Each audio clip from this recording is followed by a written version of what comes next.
சரி, இந்த அரசாங்கம் மத்திய அரசை இன்னும் எதிர்த்திருக்கு. 43 மாத காலம் ஆகுது. திராவிட முன்னேற்ற கழக அரசு அமைச்சு 43 மாத காலம் ஆகுது. 43 மாத கால ஆட்சியில மத்திய அரசாங்கத்தை எங்க எதிர்த்திருக்கிறாங்க சொல்லுங்க. அப்ப திரு மோடி அவர்கள் பிரதமராக இருந்து அனைத்து இந்திய அண்ணா திராவிட முன்னேற்ற கழகம் ஆட்சியில் இருக்கும்போது, திராவிட முன்னேற்ற கழகம் எதிர்கட்சியா இருக்கும்போது போய் கருப்பு கொடை பிடிச்சாங்க, கருப்பு கொடை விட்டாங்க, கருப்பு பலூன் விட்டாங்க. இப்ப வெள்ளக்கூடை போய் பிடிக்கிறார். வெள்ளக்கூடை வேந்தன் இன்றைய முதலமைச்சர் இவரா பேசுறாரு வீரவசனம். இன்றைக்கு கூட்டணி வைப்பது இந்தியா கூட்டணியில. ஆனா திரு கருணாநிதியுடைய நூற்றாண்டு விழாவில் நானே வெளியிடுறாங்க. யாரை கூட்டியாந்து வெளியிடுறாங்க? மத்திய அமைச்சரை கூட்டியாந்து விடுறாங்க. இரட்டை வேடம் போடுகின்ற கட்சி தான் திமுக கட்சி. அண்ணா திமுக அப்படி அல்ல. எதை எதுக்க வேணுமோ அப்பொழுது அதை எதிர்ப்போம். மக்கள் பாதிக்கக்கூடிய திட்டம் தமிழகத்தில் வருகின்ற போது எதிர்த்தோம்.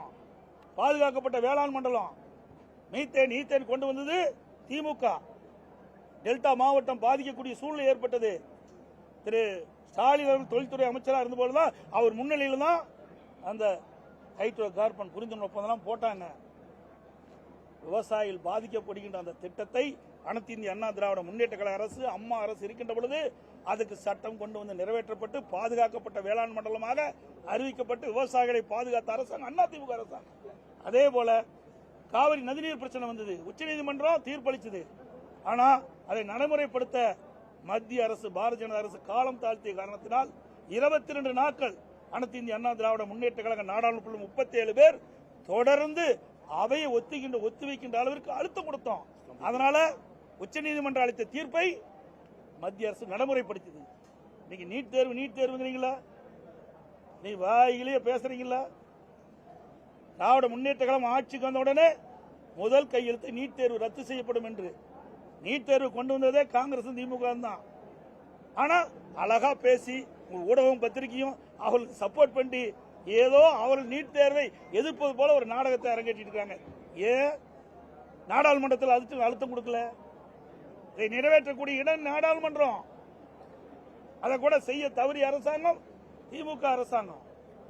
தில்லு திராணி இந்த முதலமைச்சருக்கு எங்க இருக்குது? நாங்க கூட்டணியில் இருக்கின்ற பொழுதே காவிரி நதி பிரச்சனை எதிர்த்து சாதித்த அரசாங்கம் அண்ணா திமுக அரசாங்கம். அதுபோல இன்றைக்கு மாநிலத்தில் பிரச்சனை இருக்குது. மாநிலத்தினுடைய பிரச்சனையை மாநில அரசாங்கத்தை தான் எடுத்து சொல்ல முடியும். மாநில அரசாங்கத்தை கூட முறையாகத்தான் எடுத்து சொல்றோம். தொலைக்காட்சி வாயிலாக சொல்றோம், பத்திரிகையின் வாயிலாக சொல்றோம், சட்டமன்றத்தில் சொல்றோம். எதுவுமே கேட்கல. என்ன செய்யறது? இன்னொன்னு சொல்றார் எடப்பாடி பழனிசாமி சத்தமா பேசுறாருன்னு. நீ கும்பகரன் போல தூங்கிட்டு இருக்கீங்களே, சத்தமா பேசி எழுப்புனா கூட எழுதி மாட்டீங்களே, என்ன செய்வது? அதனால சத்தம் போட்டுதான் பேசியாங்க. அதுதான் அவருக்கு தெரியும். வேற என்ன தெரிய போகுது? யாராவது எழுதி கொடுத்தாங்களா? அதை வாசிப்பார். அதை கொண்டாந்து கொடுத்தா வாசிப்பார். அவ்வளவுதான் தெரியும். வேற என்ன தெரிய போகுது? நான் தான் சொல்றேன், அனைத்து இந்திய அண்ணா திராவிட முன்னேற்ற கழக கட்சியும் சரி, அரசும் சரி, மக்களுக்கு பாதிப்பு கிடைக்கக்கூடிய எந்த திட்டத்தையும் இருந்தாலும் எதிர்ப்போம்.